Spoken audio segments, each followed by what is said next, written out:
अस्सलाम वालेकुम स्टूडेंट्स।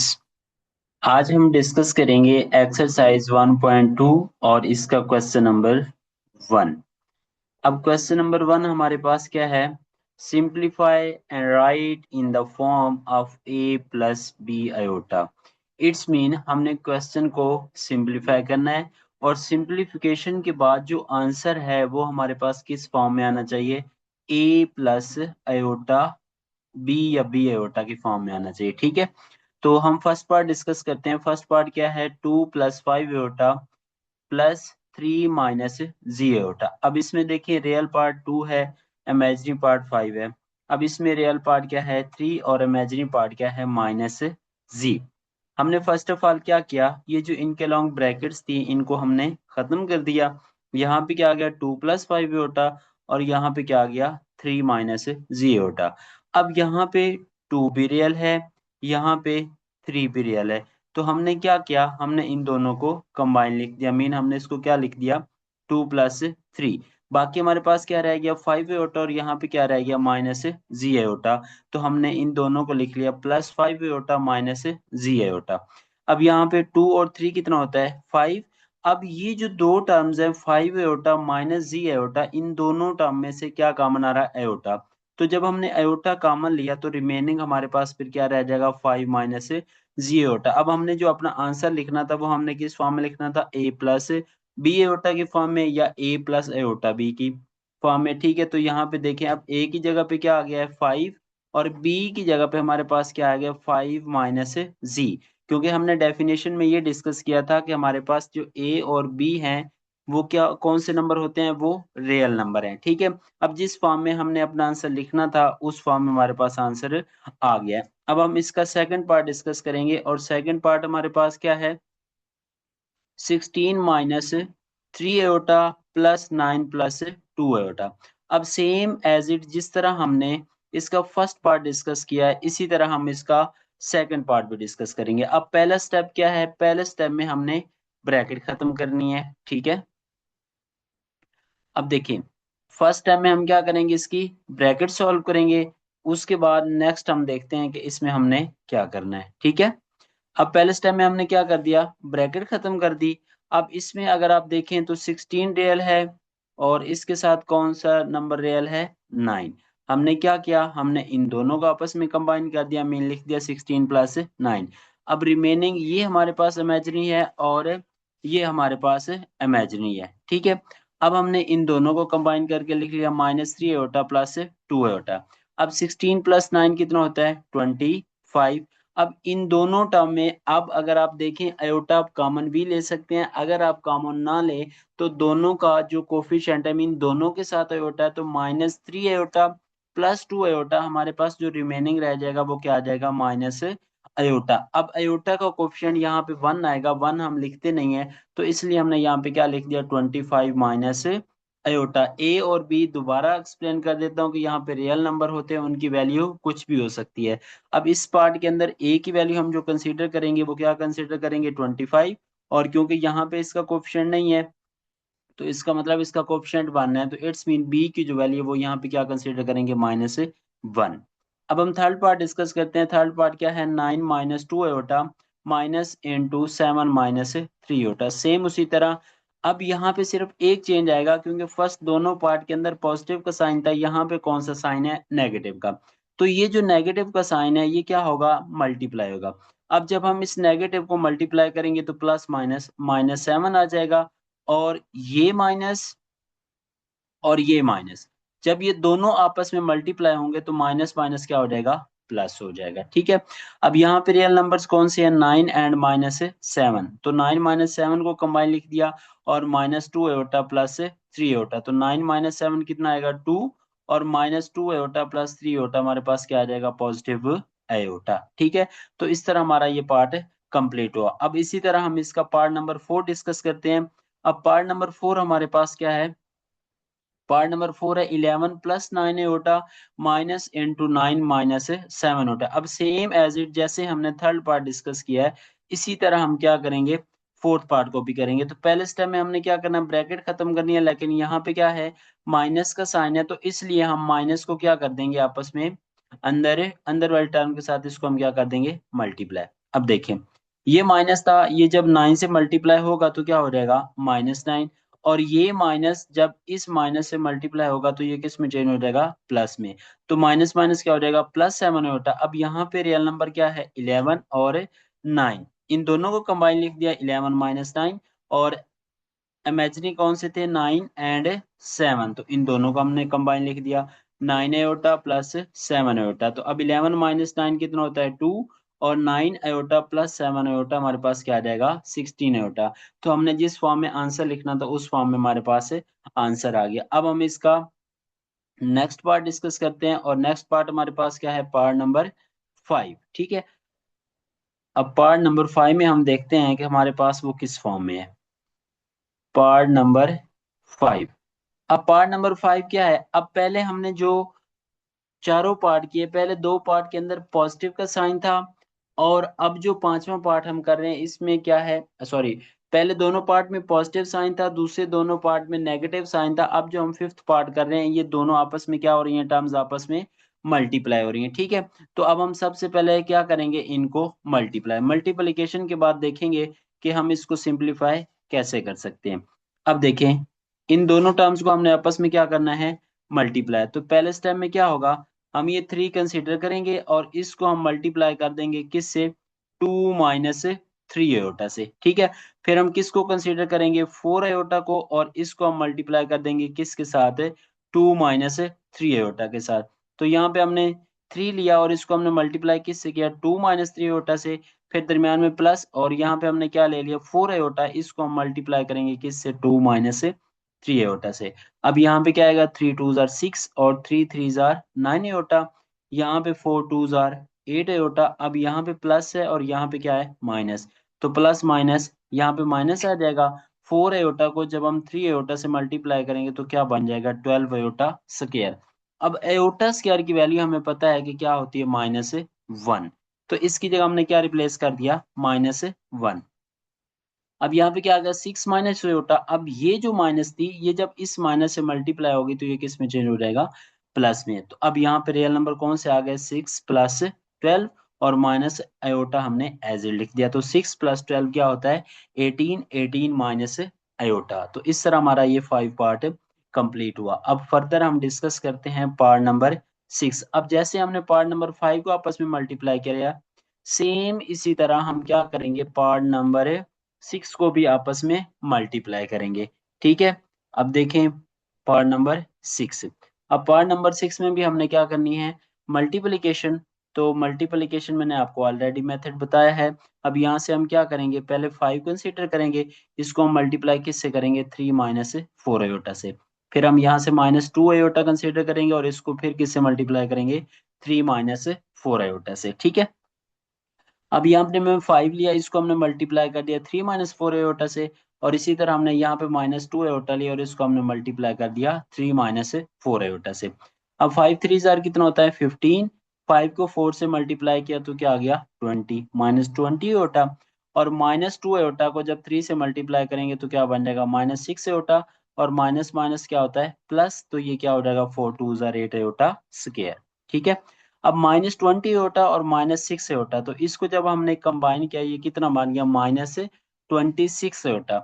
अब यहाँ पे क्या था, एयोटा स्क्वायर, और हमें इस बात का पता है कि जो एयोटा स्क्वायर है इसकी वैल्यू क्या होती है, -1। तो इसकी जगह हमने क्या रिप्लेस कर दिया, -1। अब ये प्लस और ये माइनस क्या हो जाएगा, माइनस। अब यहाँ पे रियल नंबर क्या आ गया, 15 एंड -8। इन दोनों को हमने क्या किया, कंबाइन लिख दिया। तो 15 - 8 हमारे पास क्या आएगा, 7। तो हमारे पास आंसर फिर क्या आ गया, 7 - 26 अब हम डिस्कस करेंगे पार्ट नंबर 7। अब पार्ट नंबर 7 और 8 ये दोनों एक जैसे हैं। ठीक है, अब इनमें क्या होगा, इनमें हमारे पास डिवीजन होगी, क्या होगी, डिवीजन। सबसे पहले हमने एडिशन की, फिर हमने सब्ट्रैक्शन की, फिर हमने क्या किया, मल्टीप्लिकेशन, और अब हम पार्ट नंबर 7 के अंदर किसको डिस्कस करेंगे, डिवीजन को। ठीक है, तो ये भी कोई इतना मुश्किल नहीं है। पार्ट नंबर 7, अब पार्ट नंबर 7 क्या है, 3 - 5 aorta divided by 2 minus 4 aorta. तो नो प्रॉब्लम। अब यहाँ पे हमने क्या किया, इस साइन को खत्म करके हम टर्म को किस फॉर्म में लेके आ गए, फ्रैक्शन की फॉर्म में। ठीक है, आपको याद होगा मैंने आपको ये बात बताई थी कि जब भी हमारे पास डिनोमिनेटर में अयोटा आ जाए तो हम इसके क्या करते हैं, रैशनलाइजेशन। और रैशनलाइजेशन में क्या होता है कि आपके पास जो साइन होता है अयोटा वाले टर्म के साथ, वो साइन चेंज करके हम क्या करेंगे, उसको डिवाइड भी करेंगे और उसको मल्टीप्लाई भी। अब यहाँ पे हमारे पास क्या था, 2 - 4 अयोटा, तो हमने क्या किया, हमने साइन चेंज करके 2 + 4 अयोटा यहाँ पे मल्टीप्लाई करवा दिया और यहाँ पे हमने इसको क्या करवा दिया, डिवाइड करवा दिया। अब जस्ट हमने इसको क्या करना है, सिंप्लीफाई। अब सिंप्लीफिकेशन कैसे होगी, ये जो ऊपर टर्म है, जो न्यूमिनेटर में टर्म्स हैं दोनों, ये दोनों आपस में क्या होंगी, मल्टीप्लाई। मीन क्या होगा कि 3 - 5 अयोटा किससे मल्टीप्लाई होगा, 2 + 4 एयोटा से। तो सेम मल्टीप्लिकेशन का पैटर्न जो हमने पहले यूज किया वही हम यहाँ पे भी यूज करेंगे। सबसे पहले हम 3 कंसीडर करेंगे, इसको हम मल्टीप्लाई करेंगे 2 + 4 एयोटा से। उसके बाद हम क्या कंसीडर करेंगे, -5 एयोटा, और इसको हम मल्टीप्लाई करेंगे किससे, 2 + 4 एयोटा से। अब डिनोमिनेटर में अगर आप देखें तो यहाँ पे है 2 - 4 एयोटा और यहाँ पे क्या है, 2 + 4 एयोटा। तो आप लोगों ने नाइन्थ क्लास में एक फार्मूला पढ़ा होगा, A² - B²। तो A² - B² का फार्मूला आपके पास क्या होता है, A² - B²। अब इसका फार्मूला आपको याद होगा, ये होता है हमारे पास किसके equal, A + B into A - B। A + B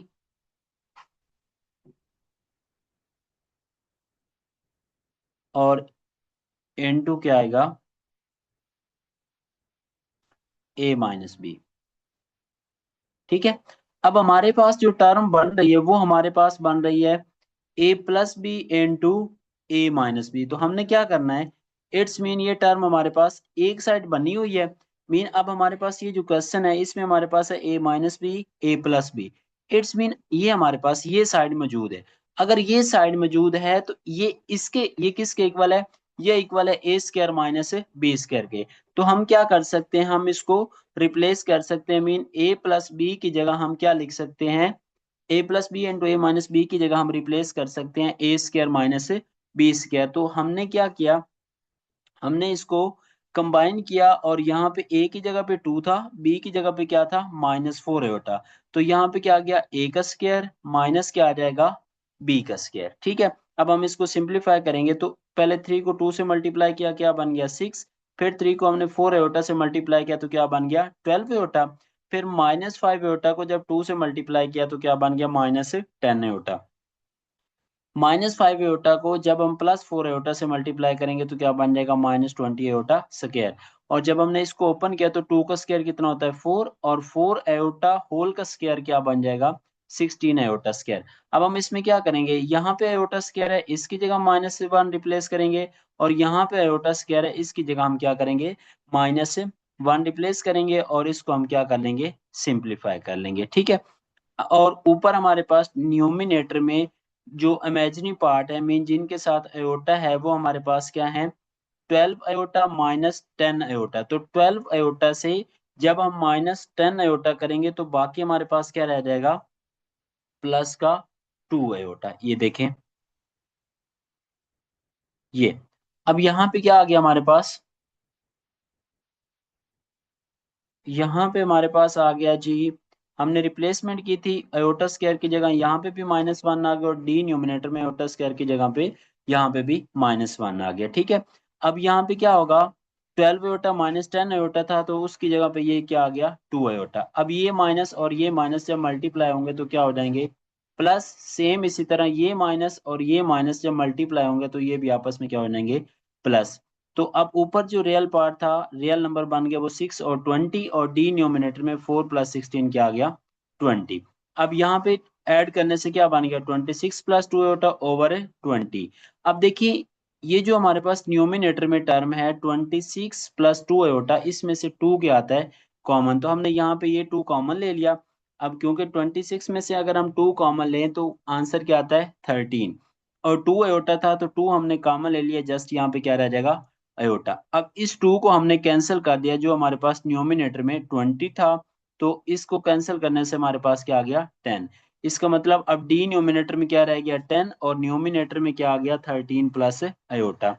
mean हमारे पास ये वैल्यू आ गई। लेकिन हमने जो आंसर लिखना था वो लिखना था ए प्लस बी अयोटा की फॉर्म में। अब ये जो 10 है ये ऊपर वाली दोनों टर्म से मेन 13 पे भी डिवाइड हो रहा है और अयोटा पे भी डिवाइड हो रहा है। तो हमने क्या किया, हमने 13 पे अलहदा डिवाइड कर दिया और 10 पे अलहदा डिवाइड कर दिया। ठीक है, आप यहाँ पे अयोटा लिख दें फिर भी कोई इशू नहीं है, अगर आप साइड पे अयोटा लिख दें फिर भी कोई इशू नहीं, क्योंकि अयोटा को जब आप 1 से मल्टीप्लाई करेंगे तो आंसर क्या आएगा अयोटा। अब इस क्वेश्चन का हम लास्ट पार्ट डिस्कस करते हैं, जो कि सेम इसी तरह है जिस तरह हमने ये पार्ट नंबर 7 किया है, पार्ट नंबर 8 एग्जैक्टली इसी तरह, उसमें कोई डिफरेंस नहीं है। ठीक है, जस्ट क्या होगा, वैल्यूज चेंज होंगी। तो अब पार्ट नंबर 8 क्या है, 5 plus 2 iota divided by 6 minus 3 iota. तो पहले स्टेप में हमने क्या करना है, हमने ये साइन खत्म करके इसको किस फॉर्म में लेके आना है, फ्रैक्शन की फॉर्म में। देन हमने उसके क्या करनी है, रैशनलाइजेशन करनी है। ठीक है, अब यहाँ पे देखें, हमने ये साइन था डिवीजन का, हमने ये साइन खत्म करके इसको किस में चेंज कर दिया, फ्रैक्शन के फॉर्म में। अब नेक्स्ट स्टेप क्या था, यहाँ पे 6 माइनस 3 होता है, तो हमने इसका साइन चेंज किया और यहाँ पे क्या आ गया 6 प्लस 3 होता, मल्टीप्लाई भी कर दिया और यहाँ पे डिवाइड भी कर दिया। अब न्यूमिनेटर वाली टर्म न्यूमिनेटर से मल्टीप्लाई होगी, डी न्यूमिनेटर वाली डी न्यूमिनेटर से। तो 5 को हम पहले किस से मल्टीप्लाई करेंगे, 6 प्लस 3 एयोटा से, और 2 एयोटा को हम किस से मल्टीप्लाई करेंगे, 6 प्लस 3 एयोटा से। अब सेम इसी तरह जैसे हमने लास्ट पार्ट में फार्मूला यूज किया, ए प्लस बी इंटू ए माइनस बी, या ए माइनस बी इंटू ए प्लस बी किसके इक्वल था, ए स्क्वायर माइनस बी स्क्वायर के। अब यहाँ पे ए की वैल्यू क्या थी 6 और बी की वैल्यू क्या थी 3 एयोटा। तो यहाँ पे क्या आ गया ए का स्क्वायर, यहाँ पे क्या आ गया बी का स्क्वायर। अब हमने क्या किया, इनको मल्टीप्लाई कर दिया, 5 को 6 से मल्टीप्लाई करेंगे तो क्या बनेगा 30, 5 को 3 एयोटा से मल्टीप्लाई करेंगे तो क्या बनेगा 15 एयोटा, 2 एयोटा को 6 से मल्टीप्लाई करेंगे तो 2 एयोटा स्क्वायर, सॉरी 2 एयोटा को 6 से मल्टीप्लाई करेंगे तो 12 एयोटा, और 2 एयोटा को जब हम 3 एयोटा से मल्टीप्लाई करेंगे तो क्या बन जाएगा 6 एयोटा स्क्वायर। इसी तरह जब हमने 6 का स्क्वायर ओपन किया तो वो हमारे पास क्या आ गया 36, और 3 एयोटा का जब हमने स्क्वायर ओपन किया तो वो क्या बन गया 9 एयोटा का स्क्वायर। ठीक है, अब जस्ट हमने क्या करना है, जैसे हमने लास्ट पार्ट में किया कि एयोटा स्क्वायर की जगह इसकी वैल्यू रिप्लेस करनी है, और हमें पता है कि एयोटा स्क्वायर की वैल्यू क्या है -1। यहाँ पे भी -1 रिप्लेस कर दिया और यहाँ पे भी क्या कर दिया -1। अब ये 15 प्लस 12 क्योंकि दोनों के साथ अयोटा था तो ऐड करने से कितना बन गया 27 अयोटा। अब ये प्लस माइनस -6 हो जाएगा और नीचे यहाँ पे माइनस और माइनस क्या हो जाएगा +9। ठीक है, अब फर्दर हम इसको सिंप्लीफाई करेंगे तो हमारे पास आंसर कुछ इस फॉर्म में बनेगा। हम इसमें क्या करेंगे कि अब हमारे पास ऊपर जो रियल नंबर है वो कौन कौन है, वो 30 और -6 है, जबकि डी न्यूमिनेटर में हमारे पास जो टर्म रह गई है वो हमारे पास क्या है 36 प्लस 9। अब इसमें हम क्या चेंज करेंगे, हमने रियल नंबर्स को इकट्ठा लिख लिया। ठीक है, 30 -6 प्लस क्या है 27 अयोटा। ठीक है, और नीचे क्योंकि 36 प्लस 9 था तो क्या बन गया 45। अब यहाँ पे देखें 30 -6 क्या रह गया, बाकी 24, 27 एज इट हमने लिख दिया, डिनोमिनेटर में क्या आ गया 45। अब 24 और 27 का जो जीसीडी है, मतलब इन दोनों को जो नंबर डिवाइड करता है वो क्या है 3 है। तो हमने इन दोनों नंबर में से क्या कॉमन ले लिया 3। जब हमने 3 कॉमन लिया तो 24 को अगर हम 3 पे डिवाइड करें तो आंसर क्या आता है 8, और 27 को जब हम 3 पे डिवाइड करें तो आंसर क्या आता है 9। 3 हमने कॉमन ले लिया। अब ये जो 3 हमने कॉमन लिया था क्योंकि डिनोमिनेटर में 45 आ रहा था, तो 45 का जो डिवाइजर है वो 3 भी है, तो इसलिए हमने इस 3 को इस 45 से कट किया तो यहाँ पे हमारे पास वैल्यू क्या आ गई 15। इट्स मीन हमारे पास जो डिनोमिनेटर में वैल्यू रहेगी वो क्या रहेगी 15, और जो न्यूमिनेटर में वैल्यू रहेगी वो क्या रहेगी 8 प्लस 9 होता। क्योंकि हमने इस फॉर्म में आंसर नहीं लिखना था तो ये 15 दोनों नंबर्स को डिवाइड कर रहा है, तो 8 पे हमने इसको सेपरेट डिवाइड कर दिया और 9 अयोटा पे हमने इसको सेपरेट डिवाइड कर दिया। अब इससे फर्दर भी हम इसको सिंप्लीफाई कर सकते हैं, क्योंकि 9 और 15 को 3 एक ऐसा नंबर है जो दोनों को डिवाइड करता है। तो यहाँ पे क्या आ गया 3 3 जार 9 और 5 3 जार 15, तो न्यूमिनेटर में क्या बच गया 3, और डिनोमिनेटर में क्या आ गया 5। तो अयोटा जो था वो साथ है एज इट। ठीक है, इस तरह हमारा आज का लेक्चर कंप्लीट हुआ और ये क्वेश्चन भी कंप्लीट हुआ। इंशाल्लाह नेक्स्ट लेक्चर में हम क्वेश्चन नंबर 2 डिस्कस करेंगे। आज के लिए अल्लाह हाफिज़।